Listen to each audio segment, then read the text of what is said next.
Yes, Madam Mayor and Councilors, this evening what we'd like to do is give you an overview of the Silver Street project. We'll be asking you to vote on the funding and award of the contract next Wednesday so we can get the project started as soon as possible. Here this evening to give you an overview and answer questions for you is Keith Pratt from Underwood Engineers. He's the president, and he's going to go give you an overview of the project and address any questions. Keith? Thank you, Mike. Thank you, councilors. I have a short presentation here. Hopefully it'll take about 20 minutes, and I don't know if your preference is to ask questions at the end or during, but either is okay for me. Started. Are these divided by sections, or do you do like streets and then maybe landscaping or whatever? It would be your, if maybe at the end of a presentation, we can just have a few short questions. However you'd like to, and if you see something along the way and you feel like asking, I'll follow your lead, but it's... John, would you just mind the easel in the way? Thanks. Is that enough? Is that enough? Yeah. Yeah, okay. Thank you. Okay, we have done, I think, one presentation like this about last year at this time, in June, and 13, and we met with your TAC, your Technical Advisory Committee. We had a neighborhood meeting. A lot of what we're going to talk about today is things that we incorporated based on that feedback, and what you're going to see is actually what we're proposing to build. So the project has been bid, the designs are complete, and so what we're going to do is show you what's actually going to be happening. I'm just going to run through the utilities, the traffic, what we're doing for streetscape and gateway, and then just summarize the project. I'll walk you quickly through the street to show you what's happening in various locations. Talk briefly about construction impacts, then we'll do questions and answers. Dover, Silver Street right here is the project area. We're working right from Central Ave to Exit 8. It's about 4,000 feet long, maybe a little bit above. Some of the work includes some of the side streets, okay? So we are going to be down each side street about 100 feet in both directions typically. We've also taken a look at the intersections at each end. Although they're not really in the project, we have looked at alternatives there. I'll show you briefly some of the things that we've looked at so that anything that happens at those intersections in the future, we knew that we could accommodate them. Here's a view of Silver Street looking at it from the Central Ave sections. One of the things we noticed is some of the lack of trees, and here along here we see some of the brick sidewalk that exists. The other end of it, at Exit 8 at the Woodman School, as you approach off the Spaulding Turnpike, shown here. The work includes a lot of infrastructure. We are doing water, sewer, and drainage. We're doing road reconstruction, curbing, and sidewalk. We're really doing everything. There's going to be traffic improvements that we are going to be making, including improvements to the signals. There is some traffic calming that was incorporated as part of the work. We are accommodating bikeways. We're dealing with crosswalks and pedestrians, and we're doing a lot with the visual enhancement. So I'll show you some of that green space. We're doing some work as a gateway into the community off of Exit 8. And like I said, we are considering some of the future improvements. When we got started, we looked at some of the historical photos. These are courtesy of the library, but this gives you some views of what Silver Street looked like historically. One of the things that struck us when we worked with our landscape architects was the number of trees that was on the street at one time. This is what it looks like now, similar views. Yeah. You're familiar with it, I'm sure, so I won't go through a lot of those. As far as the infrastructure, quickly, sewer, we're doing some select repairs only. There's not a lot of sewer work. They're not that old. We did do some investigations. We did TV work. We looked at it. We're only doing spot repairs that were needed. Water, we are replacing about half of the transmission mains out there where they were limited hydraulically, and we're installing about 40 new services. And there's a turnpike crossing replacement that we're also doing on the Spaulding. So that was incorporated into the Silver Street project as well.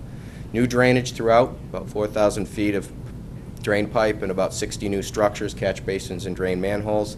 And there's electrical involved. Got about 29 ornamental lights installed, and we are upgrading the 3 traffic signals in the area. And there are some conduits that, working with the city, that are going to be laid for future use for city communications that were also incorporated so we can minimize any future disruption if they are needed. The big thing that we're doing is the roadway. The road's going to be boxed out. Existing gravels, the existing pavement are going to be removed curb to curb.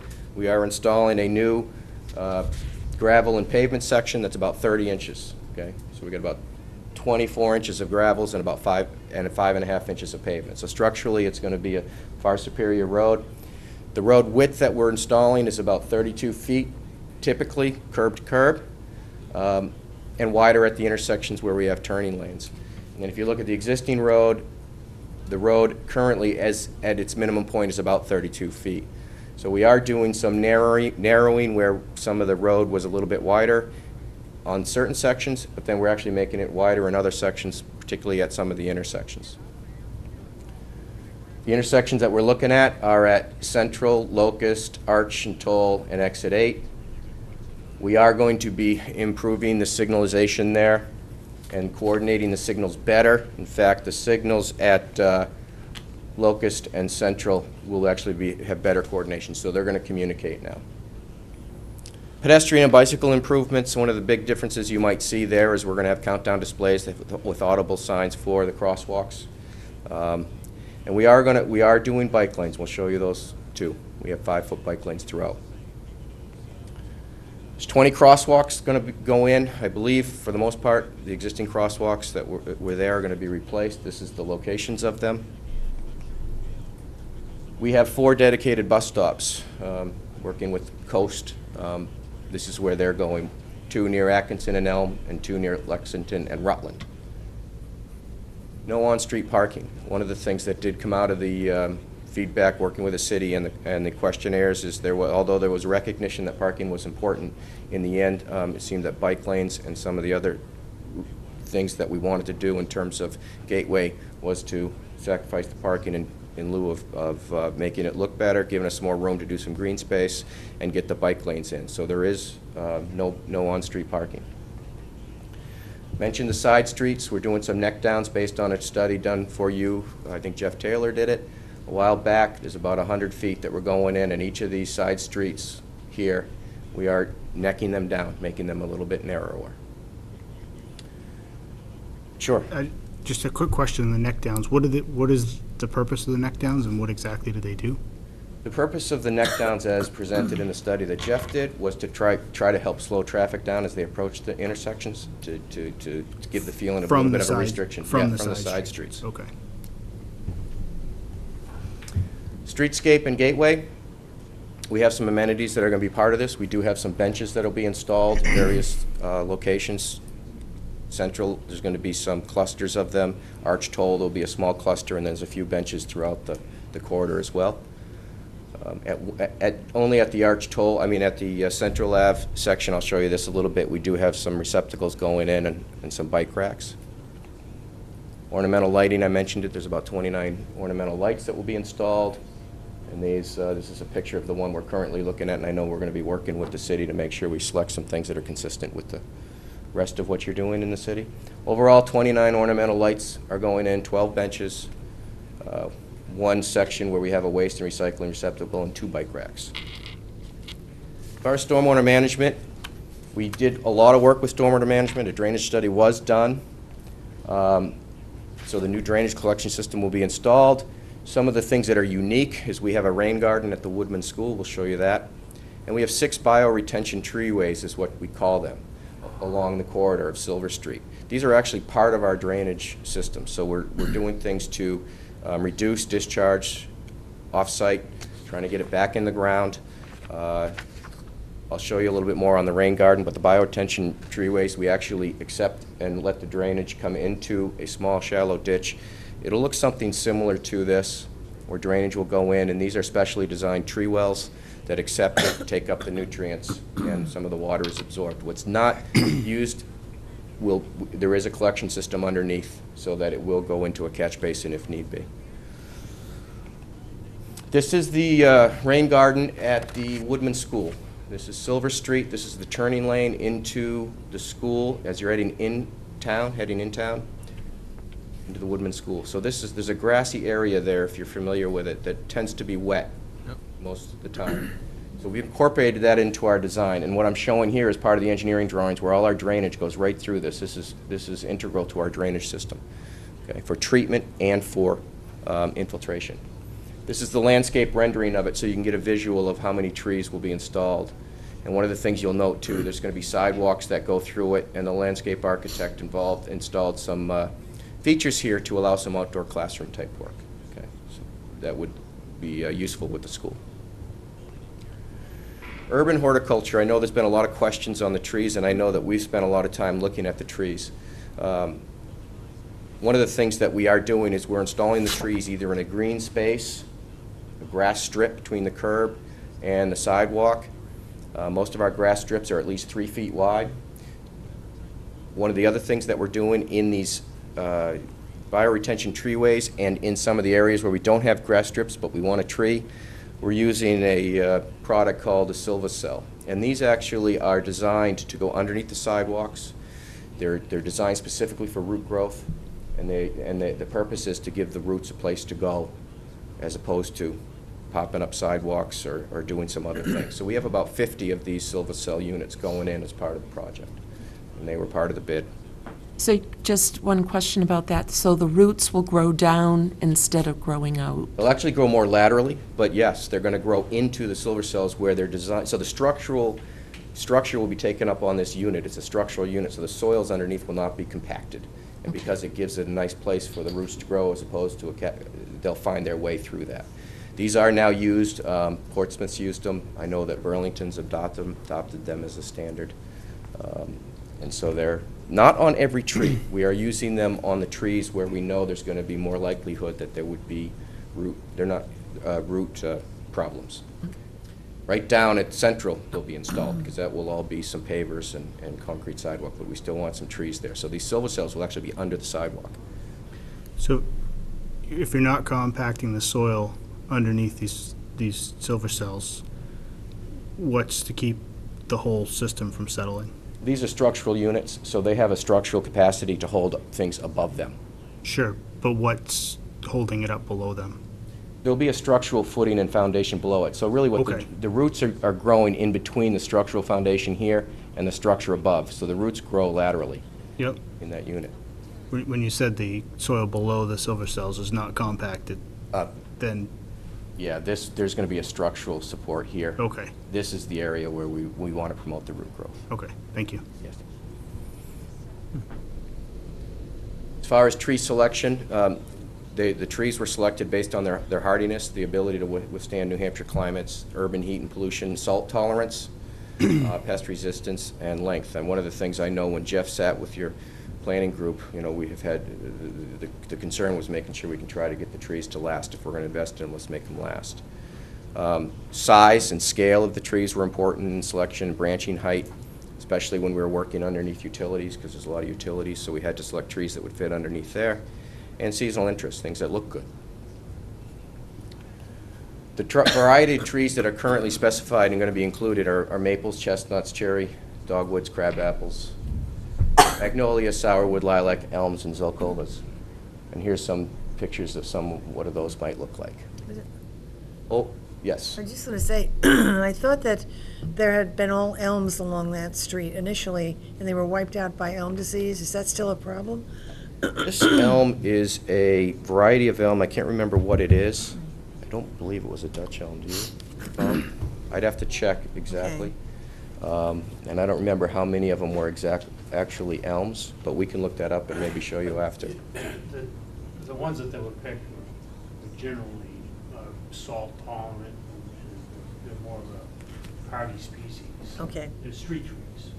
Yeah, okay. There are 100 trees, new trees going in.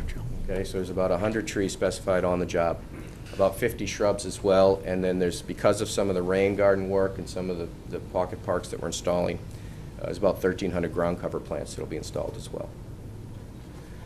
We tried to design it to minimize existing tree removal. There's a lot of stumps on Silver Street. We will take those out, and there are some trees that will be coming out. I think right now we're targeting under 10. The brick sidewalks, this project was bid with concrete sidewalks. Brick sidewalks were bid as an additive alternative. Right now, I think what we're recommending is that we look at the brick sidewalks, and I think it's something that you guys will have to decide. So we wanted to show you a little bit about what it is that's being proposed. It's a clay brick paver. Most of the sidewalks that are brick that have lasted a long time are these types of clay brick pavers, used in Boston, Cambridge, Portsmouth as well now, and Newport, although I don't think Portsmouth has the 40-year history. The design installation that we're using is the same as some of these other bricks that are sidewalks that have been installed. The manufacturer is actually out of Maine. I think they're made in Lewiston, Auburn, these particular bricks that are specified. They're very pretty, and I assume they're more expensive. But are they not also slippery when they get wet? I don't think, they might be a little bit more. I haven't had that identified as a problem. I'm thinking in terms of people, because I've walked on brick sidewalks, and when they get wet, there's a kind of a slippery element there, and I'm thinking of, small children and elderly people walking along there and perhaps not being sure of footing. Just a thought. Yeah. Yeah. And then where a lot of our experience comes down is the historic district in Portsmouth, and it's all brick. And I'm not aware of that being a problem that's caused May not them be, to. yeah. Okay. Is this bidding, the bid for the brick, is that for the entire distance? Yes. Okay. I just have another question from Sure. a counselor that's not here. He also wanted to know about the longevity of bricks. What's the maintenance, or what would the maintenance be on all these brick sidewalks? I have a little bit more on that, and if I don't answer the Okay. question, I'll come back to it, or make sure I come back to it. This is the detail. One of the things I just wanted to show you here is that the brick sidewalks that we're installing are essentially the same type of section as if it was a paved sidewalk. We have the same kinds of gravel support systems underneath, and we actually install paving. So we have 9 inches of gravel, we have 1.5 inches of pavement. Okay, so we have a structure below it. Then what we do is we either put another leveling course of pavement with an adhesive or a sand mix, one or the other, and then we actually lay the brick sidewalk down. So we have 14 inches of structure here. So the brick sidewalk has the same kind of structure as it would with concrete or pavement. Some of the advantages that have been identified as we work with the landscape architects are they are less water absorptive, which reduces spalling, the particular clay pavers that they've specified. They do have a greater compressive strength than concrete or pavement. They do resist de-icing agents better. Repairs match better because brick can be reused. So if we have to pull something out, we can match it. And one of the things that was important in the design that Jeff wanted to make sure I pointed out was that it creates this transition from a new modern roadway that we're building that's going to be black and paved to the historic buildings and the older looking pretty buildings along the corridor. So that was one of the reasons why brick was bid as an alternative for your consideration. Some of the disadvantages, it is additional cost to install. It's about twice as much. Okay, so the concrete, what was specified, brick pavers is about twice as much money than if we put just concrete in. There is additional cost to repair, especially if the brick needs to be replaced, although it may not be as much as if we can reuse some of the existing brick. And we did recognize there's probably some limited use in Dover, although we do have brick in Dover. We saw it in Lexington. I know you have some on Main Street and some various other places downtown. So I'm not sure if I captured all of his questions. Yeah, he just wanted to know about the longevity of them, and he also wanted to know if you plan on reusing the brick that's already there.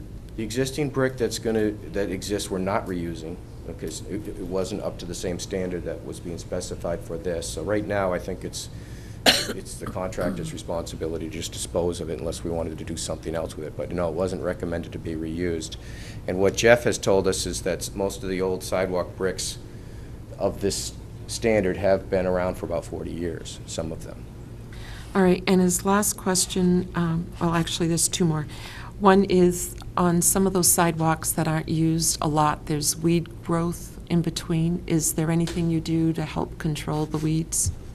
Well, we see this similar to, because we got pavement underneath, there's very little, although there might be some weed growth, so there would have to be some weed control. We're not going to see any difference in terms of weed controls at the edges than we would if pavement and concrete. but it would need to be maintained in terms of that. But the pavements should eliminate, or not eliminate, but limit the amount of weed growth that we might see. Okay. And the last question is regarding dyed and stamped concrete for sidewalks versus brick. Yeah, we don't recommend them just because they might look good maybe initially, but they just don't last. Okay. Yeah, no. All right, thank you. In this case, because of the way the project was bid, there's an additive cost from going from concrete to the brick of $150,000. I think that was the number. So that's what we're looking at. One thing I will point out, at the crosswalks, the tip downs, where we install the truncated domes, those will still be concrete. There will be some concrete there to handle the tip downs and the truncated dome. So you will still see some concrete on the job, but for the most part, we will see brick. What's the average, I don't know if lifespan is the right word, but how long does the average concrete sidewalk last? The bricks last an average of 40 years. Do you have a good answer to that? Well, some of them will last, 40, 50 years, and some of them will, depending on what happens, whether the trees lift them or cracking, and moving vans and things like that drive over them or something. So it could be anywhere between, 50 years and 10 years. Right, You okay. have to repair some of those in 10 years if something happens to them. Right. They're not, they've been around and they'll last for a while, but you won't replace the whole thing, but you may have spots, Right. The next time, could you come to the podium? So the answer to the question was basically 40 to 50 years lifespan. No, 10 to 50. 10 10 to to 50. 10 to 50, sorry. And Phil McDonald was the project manager on the project too, so he did a lot of the design. He's with Underwood Engineers as well. So I'll run through just some of the street projects. These are the engineering drawings, but I'm not gonna dwell on them. I just want to get you a flavor of what things are going to look like. This is the Central Ave section here, crosswalks, and what you can see here is the turning lanes coming out. What you're going to start seeing is the labeled and marked bike lanes, okay? Some of them are shared where we have turning lanes, but we do widen the turning lanes to allow for and accommodate for bikes. The same section here with the landscape architect's drawings, and it's kind of hard to see, but we got some shade trees getting installed, and we have this area with the amenities, a couple of park benches, I think there's 4, bike racks, future informational kiosk, trash receptacles with a shade tree. You're going to see a little bit of a narrowing of the road here. So there was some narrowing here because we could accommodate the lanes, but we also gave us some room to do some things on the street. So one of the features was right here at this intersection. At that intersection, there's now a very large apartment building. Yes. Where would that be on that map? We are showing the footprint of that building here. And so we actually had to do some redesign because initially when we first laid I'll this bet. out, Yeah. the buildings were different. And then once the building was, we had to adjust it. Yeah. So this drawing reflects that building. Okay. All right. Yes. You mentioned there's going to be some narrowing there. It's still plenty wide enough for large truck and trailer radius Yes. turns, Yeah, we work, especially with benches on the side there. If somebody cuts that short, right. the trailer could, so. There'll be 6 inches of reveal of granite there too. They can jump it, I know. And, but yeah, we worked with the turning templates to make sure that Yeah. they would work. Is there additional though, is there a little factor of safety there with it, or are you cutting it right to the letter of the line for turning radius? I just know that there's a ton of traffic, truck traffic that goes out that way. The worst corner that's challenging, and I don't know if you can see it, once it's Phil McDonald, Underwood, but there's a pole right there that's going to be relocated at the low spot. So that's where the Yeah. curb is today. So you can see how we've softened it, and we've kind of increased that. That said, a truck is still, from that right-hand lane, is still challenged to make that turn. and stay in his lane going the other way. But Yeah. typically, depending on who's driving the truck, what you might see, it'd either be to the left side of that lane, or they might even encroach onto the left turn lane Yeah. to make that turn, depending on, the turning radius of the truck. But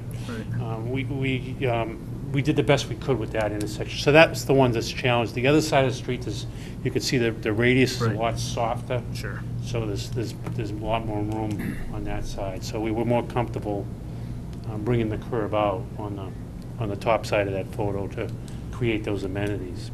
But on the bottom, there's just, not much you can do without reconfiguration. I guess talk about that a little bit again. Thank you.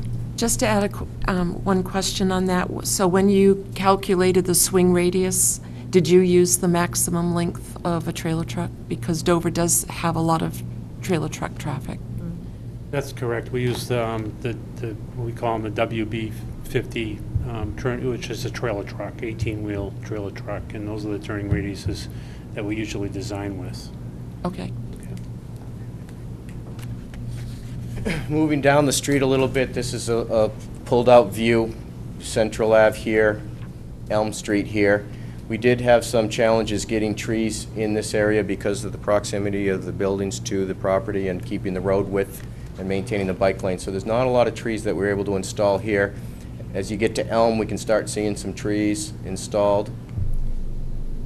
Just after Elm, we're at Locust. You can see the turning lanes again here. The road widths are slightly wider here, going to the point about improving a little bit on the turning radiuses. And you can see again the bike lane markings that will be installed. From Elm to Cushing, as we get from Locust and into Cushing area, we got a lot more trees starting to get installed. Okay. You see a bus stop here. They're actually a pull-out. We have about 7 foot of room, I think, to actually pull the bus out of traffic. Atkinson Street, another bus stop here. You can see the dedicated bike lanes over in here, Nice. both sides. The road is generally 11 feet and 11-foot traveled lanes with 5-foot bike lanes. As we get to Arch, again, some more trees. The larger trees tended to be on the opposite side of the utilities, smaller trees underneath the utilities. And the turning lanes and associated with Arch and Toll. A little bit of a blow up here. The bike lanes are going to be painted through, both cases. We got turning lanes, turning lanes. There's a little pocket park here as well. There's a blow up of that pocket park. There'll be a little sitting area with 3 benches, some landscaping features and some shrubs to hide some of the transformers and signal controllers that are associated with the traffic lights. Arch to exit 8, again some more trees. We've maintained the turning lane into the school, essentially the same. This is the area where the rain garden will be at Woodman School, and again the bike lanes, both sides. Future considerations, just quickly. We were asked, as we were designing this, to make sure whatever the city wanted to do on either end, we could accommodate. So we did look at a various couple options, and these are not final plans. These aren't exactly what's going to be built, but I know there's been a lot of discussion and interest on a roundabout at Exit 8. So we made sure that what we were doing could fit a roundabout or could fit some other things. So we had to make sure we at least looked at it. So that was one of the things we looked at. At one point, we had created a rendering as if you were coming off of Spaulding Turnpike northbound into Silver Street, what it might look like, to allow some gateway entrances. So that's just one option, but we did look at it. On the other end, Court Street, Central Ave area, we did the same thing. Because Court Street intersection's been a challenge for the city, we've looked at some options there. Again, these are some preliminary concepts. One was just teeing up Court Street with Silver, and the other was looking at a roundabout. So again, just some thoughts that were put on paper to make sure that if something was done there in the future, what we were doing on Silver Street would still work. Construction impacts, just real quick. There's a set of contract documents, plan set, and a specification that was part of this that will be signed once this project is approved, which will be the basis for the construction. The schedule is looking like a pending city council authorization. We'd be awarding this project in mid-July. There is a public meeting, July 16th, where we're trying to get everybody into the meeting to go over in more detail some of the construction issues. Project's about 270 days long, we anticipate. That's calendar days, so we measure in calendar days. With a final completion, another 60 days beyond that, punch list type stuff, odds and ends. The 270 days, you have to consider that we do shut down in the winter, so we don't count time in the winter. Okay. Public meeting, July 16th. I just wanted to highlight that because that's going to be an important one for residents to come out and meet the contractor, who is here, by the way. So he will be there. He'll probably do more of the presenting in that one. And where will that meeting be? Woodman Park School. Okay, for the folks at home, the public hearing or the public meeting for residents and the public will be on July 16th at Woodman Park School at? 6 p.m. Thank you. And at 7 p.m. will be a planning meeting following And where in Woodman Park School? in the cafeteria. Okay, all right. And letters have gone out to all the abutters and the folks that have been involved with the planning meetings thus far. All right, could I request that you send a notice to the city council? Thank you. And to encourage people to come to that meeting, I mean, we know that this project will be disruptive. We know that it's going to be a challenge to build, and there's going to be certain inconveniences. But what we have done is done what in the contract as much as we can to try to minimize that. So I think it's really important that people do come out to hear the things that we're doing, because if there are things that need to be accommodated, we can still make adjustments. The contractor will be very accommodating. If he knows certain things ahead of time, they can be planned for. But some of the things that will be happening is there's going to be work in a lane, so we are going to have to close down a lane during work, and there's going to be alternating or permanent one-way traffic during the work times. So we are anticipating certain detours to have to move traffic around. We do have flaggers, we do have police details that are part of the project to help manage, mitigate, control traffic, and we are requiring that access is always maintained. So there may be a one-lane traffic where the regular public's going to have to be patient as things are happening, but emergency vehicles and property owner access will always be maintained. And we are working to make sure there's always a safe pedestrian corridor as well during construction. So there'll be a lot more on that at the meeting on July 16th, but I just wanted to give you a little bit of a flavor of it. So that's the overview of the project. I know you asked some questions. If there's anything else we can... You mentioned you're going to do some work on the sewers underneath there before. Do we know how old those sewers are underneath that road? I believe they're 1970s vintage, right about there, so they're about 40, 45 years old. Yeah. And how long would they normally last before they needed it? What I'm worried about, I'm sure you know, is that if people see us do a road and then we crack into it to fix the sewer underneath it after it's done, they go crazy. So I'm just trying to figure out whether or not it's a safe thing to not do more with the sewers before we do the road. Yeah. Typically, we see sewers lasting 60 to 80 years, and we did get in there and investigate them. We put a TV camera into the sewers, so we actually could see the structural integrity to make some assessment on it. There were a couple point repairs that we're going to do, but it was felt that the sewers were in fairly good shape. And we know, because of our experience, that if something does happen, we have trenchless techniques to repair sewers by lining them. So that, we made the decision that it wasn't worth spending the money now, knowing that we can get in at each access manhole and actually line the sewers structurally without digging. Oh, great. Oh, that's good to know. Thank you. Yeah. Anybody else?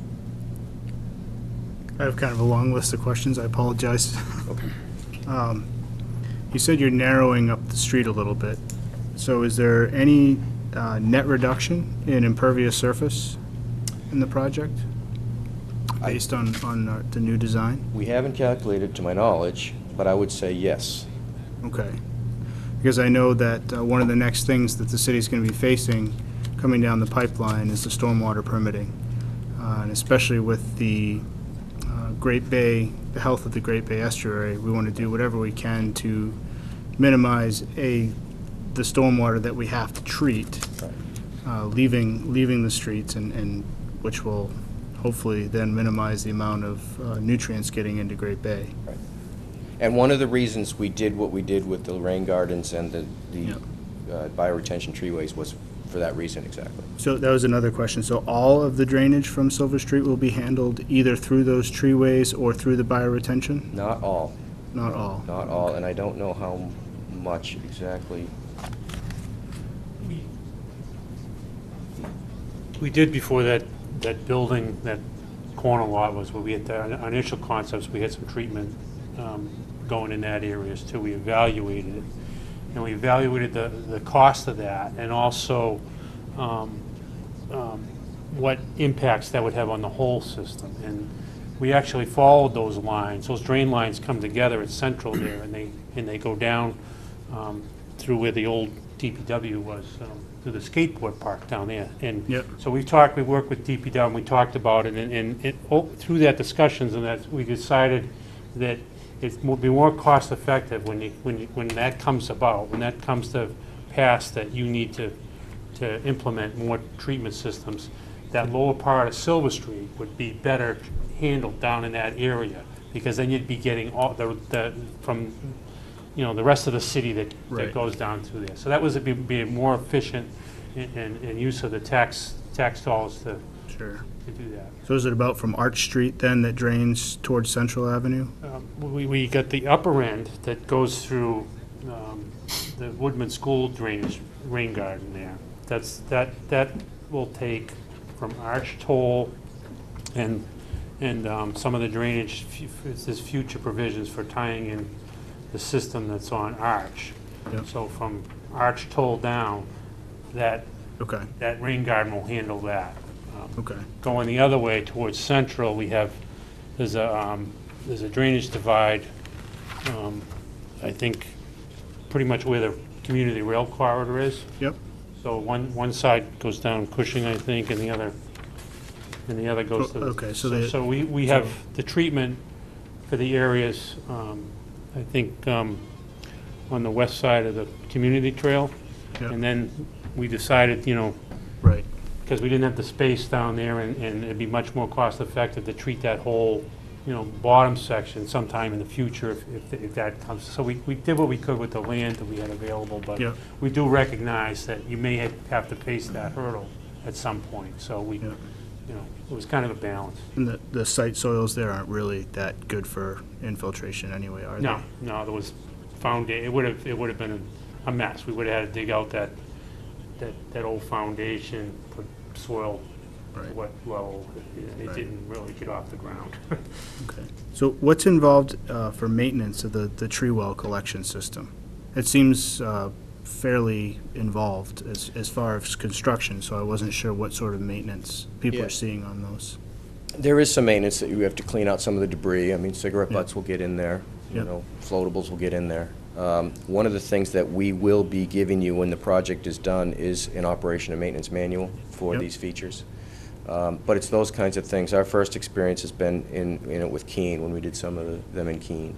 And I don't think they've spent a lot of time having to maintain it. It's more of an aesthetic reason to maintain them. Right. Now, it's definitely something that we have to do, and I'm glad that we're being proactive in putting the stormwater treatment in, because it's going to, I think, save us long-term when the regulations do come down. Absolutely. It would be nice if we had some sort of an idea about, just annual maintenance costs on these systems, just for planning purposes. I think without a doubt we need to do it, but never hurts to know what it's going to cost.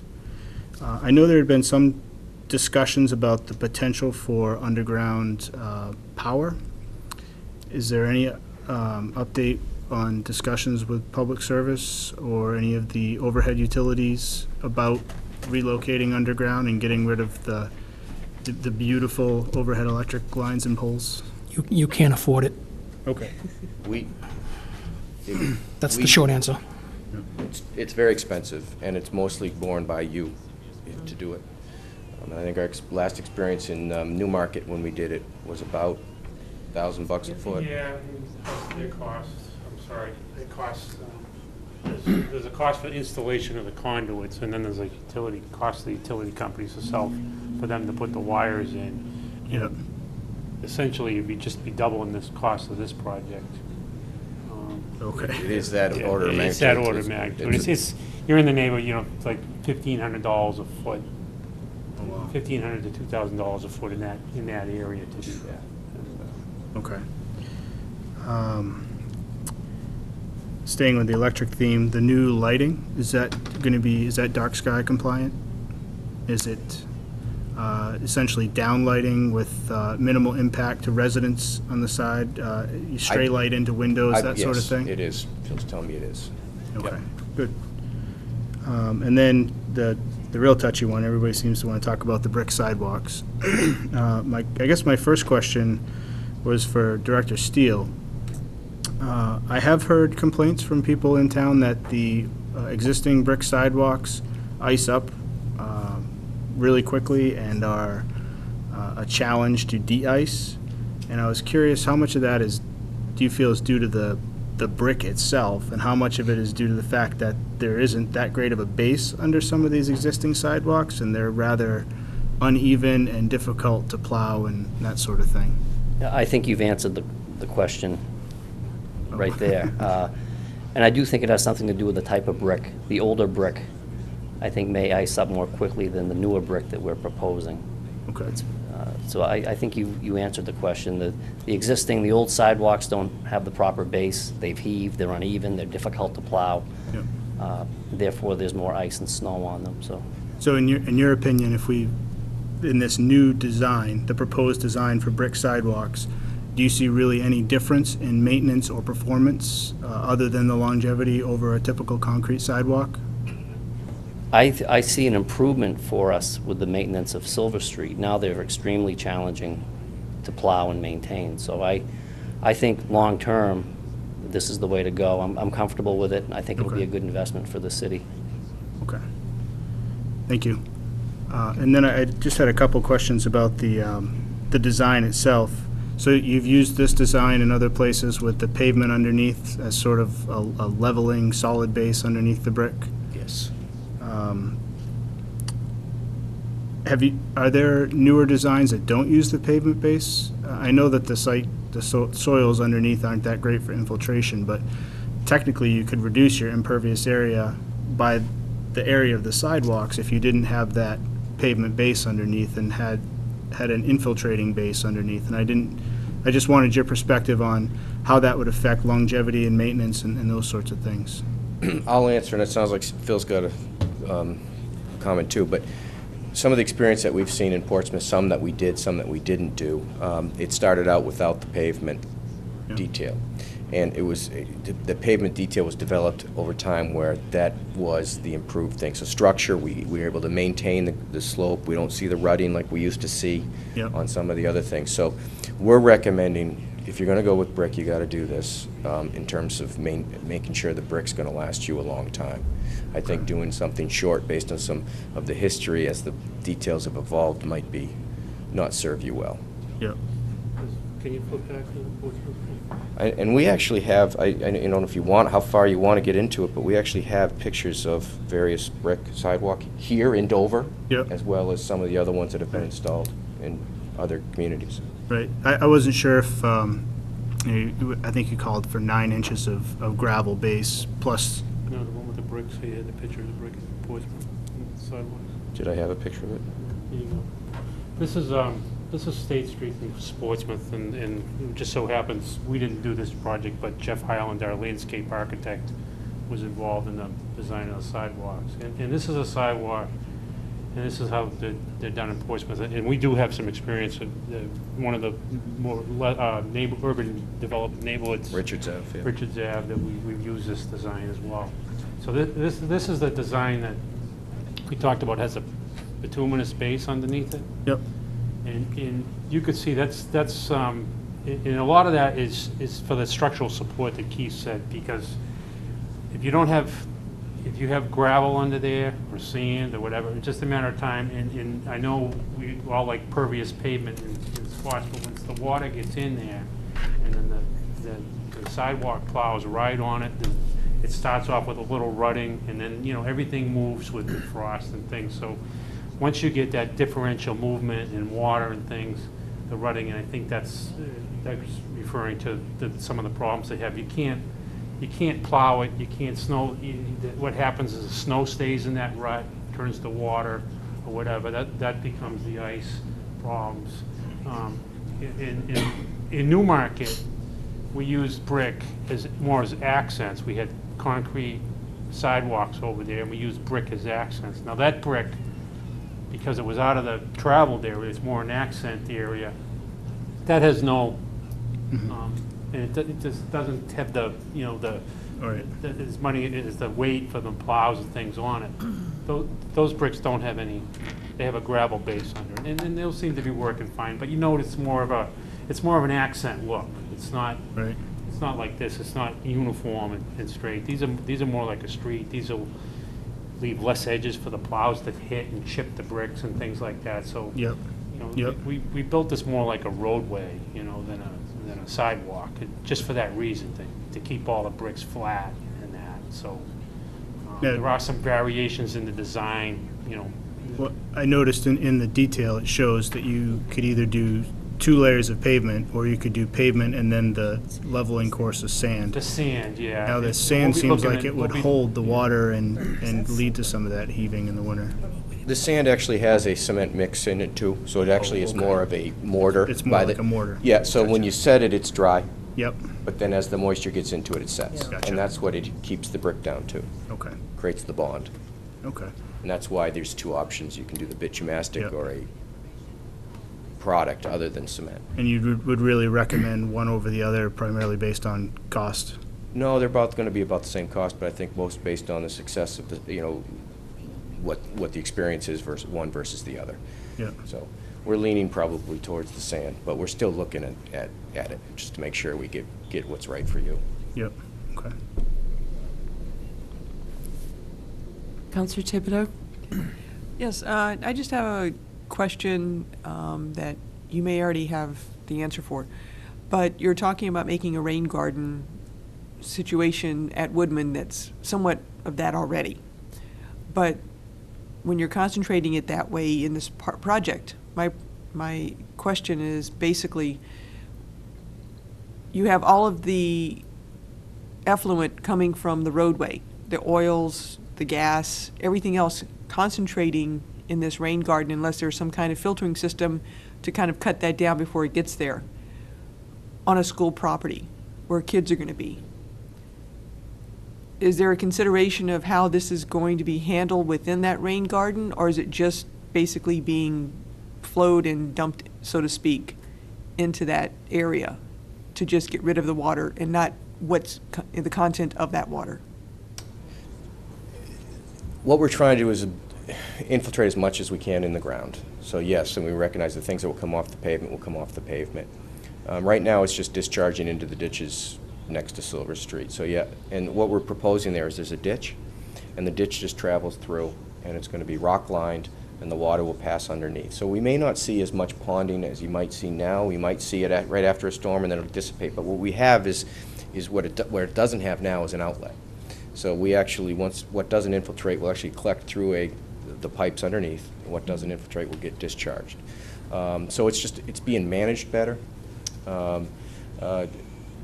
The sidewalks in the students' area is up above, so all this will be happening in the ditch lines through the rain garden.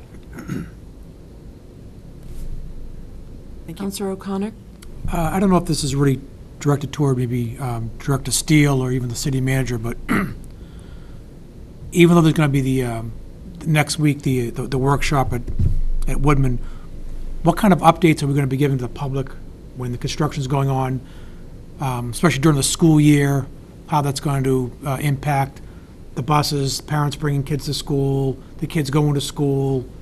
Are we going to be doing like a weekly update? Is the city going to provide some kind of a... Doug asked me about that yesterday, so I can take this. What we have in the contract documents is a community information specification. That's actually part of what the obligation is, to help the contractor keep us informed and you informed. And what we normally do, it's either going to be on a weekly or twice weekly, whatever we decide is best.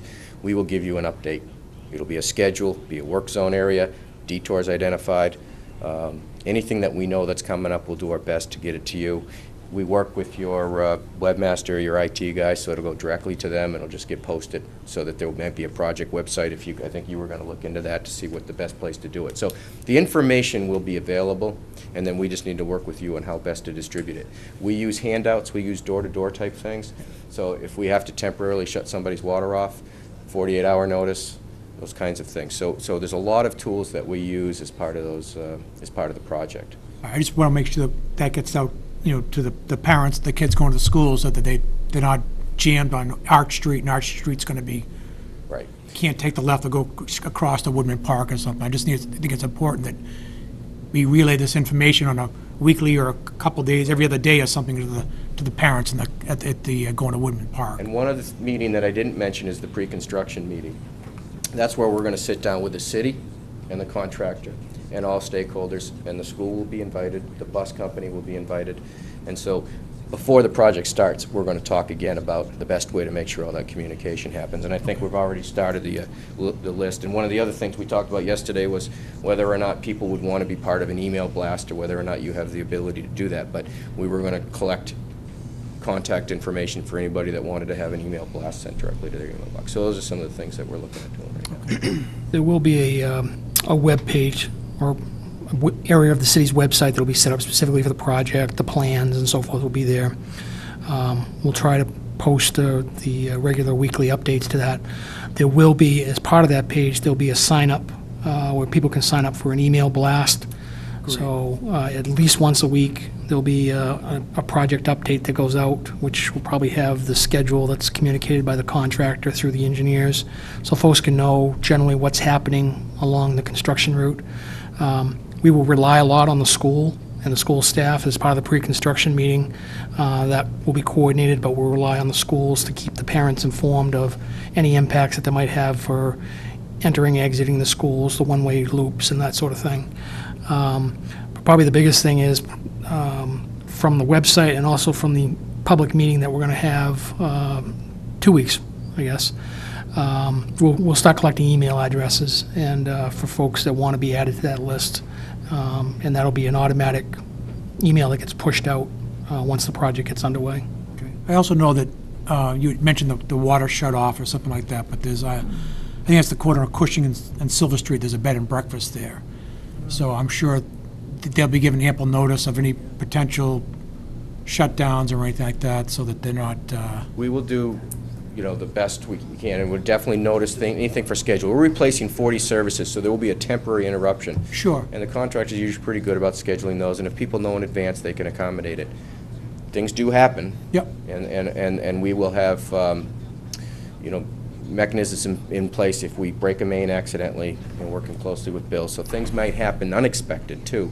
But we do everything we can to notify people. I just want to make sure the communication, I know we have some surrounding communities that have some major projects going on, and there's been some pretty negative things happening, so, okay. Thank you. Deputy Mayor? I'm just going to roll back a little on brick sidewalks, and I just want to say I'm very tuned into masonry products and brick and the sort.